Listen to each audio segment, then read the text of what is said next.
Hey there guys, gals and non-binary pals, and today we're going to do something different. We're going to be reviewing this.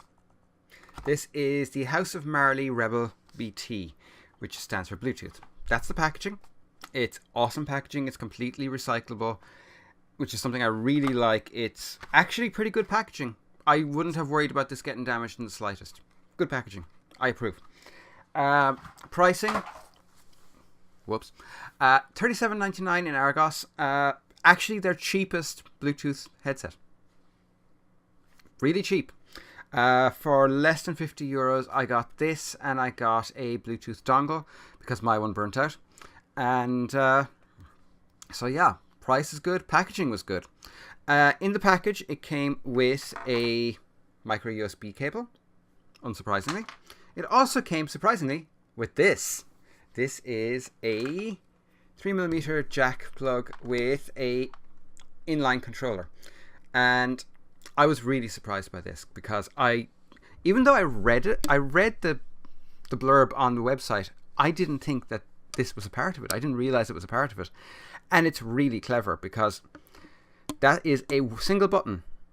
One click starts playing, one click pauses, 2 clicks goes forward, 3 clicks goes back. I approve. I strongly approve. Weighs, god damn it, it's very light. I mean, I would say it's about 200 grams, maybe 250. So it's pretty damn light. Might even be lighter than that. I'm not great at judging weight, but to me it's very light at least. Now there is one slight issue with this, and that is lack of padding. This is very solid. I mean, you can push a nail into it, but it's quite hard to do so.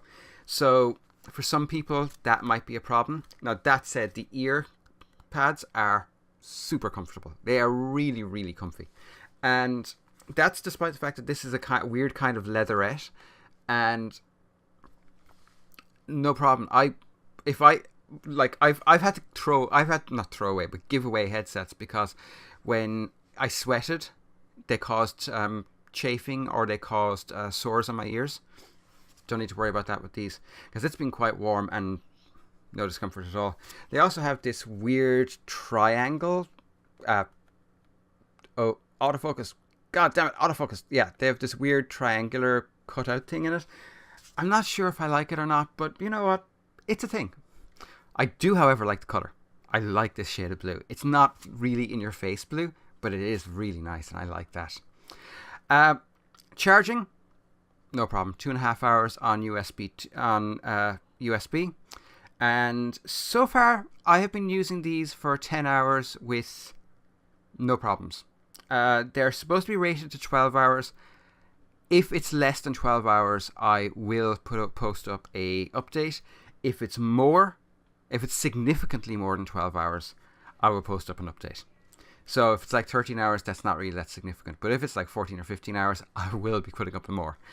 I have been really impressed by the charge time, and I've really been impressed by just how reliable the battery charge is, considering those I got about 3 hours per charge.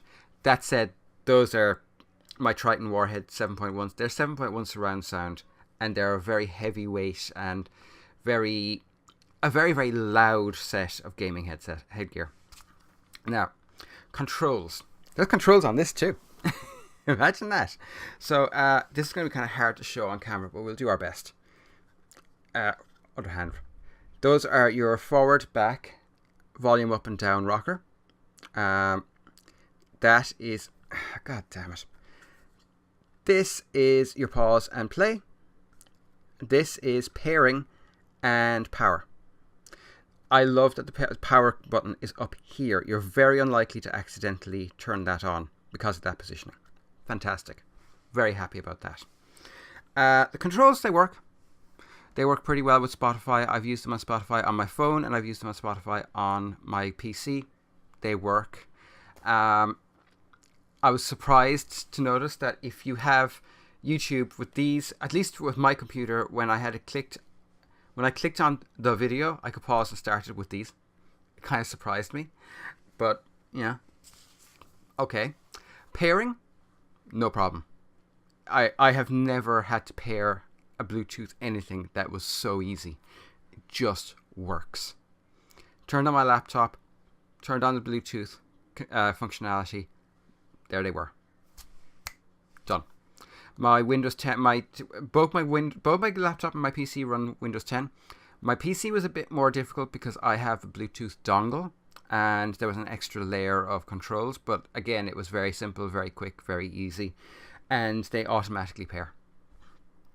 You know, no problem. Once they're paired once, that's it. And there's so far no problems with that respect. Now we get on to the important part, the sound. They're bassy. There's a lot. I mean, all your bass are in here. Well, maybe not quite, but they are pretty damn bassy.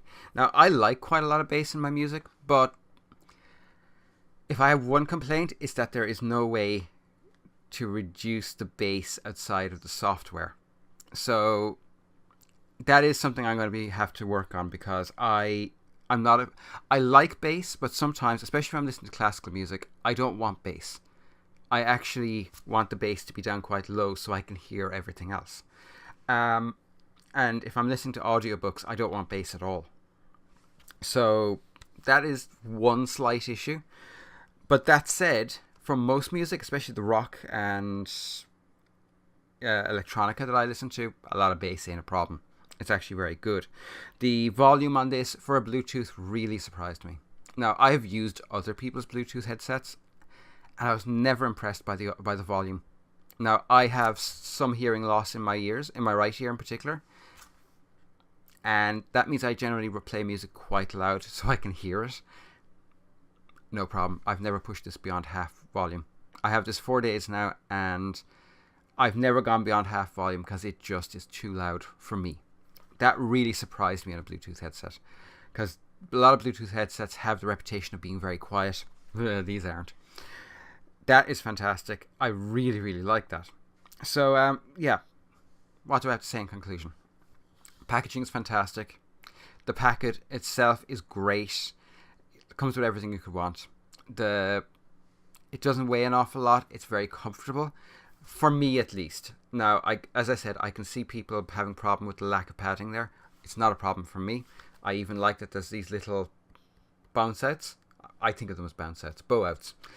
Because of my glasses, it means they don't push my glasses in. Fantastic. Battery life seems pretty damn good. Controls are simple and work. The pairing is simple and works. The audio is pretty damn impressive, especially for a €40 headset. I have had 60 and €70 wired headsets that don't sound as good as this. And that is saying something. So for the price, go for it. Seriously, go for it. They make a great gaming headset, especially if you don't need a mic. I've very little but praise for this. I do have one little thing to add. They don't come with instructions. You have to go to the House of Marley website for instructions. And they don't have instructions for these. Kind of makes sense, because they are so simple they don't really need instructions, but I can see some people wanting instructions. That is a slight issue. But there are guides posted online, so it's not that difficult. That's it. If I was to give these a rating, I would give them about 4 stars. And that is purely because of the fact that they are very bassy. That might be a problem for some people, and the fact that they are relatively unpadded. Not a problem for me, but again, I can see it being a problem for other people. So, that's it. Anyway, I hope you enjoyed this. I hope this will be helpful. I will be back again vlogging very soon, because I'm getting back into vlogging in a big way, and I have plans. So, be good. Have a great weekend. Bye for now.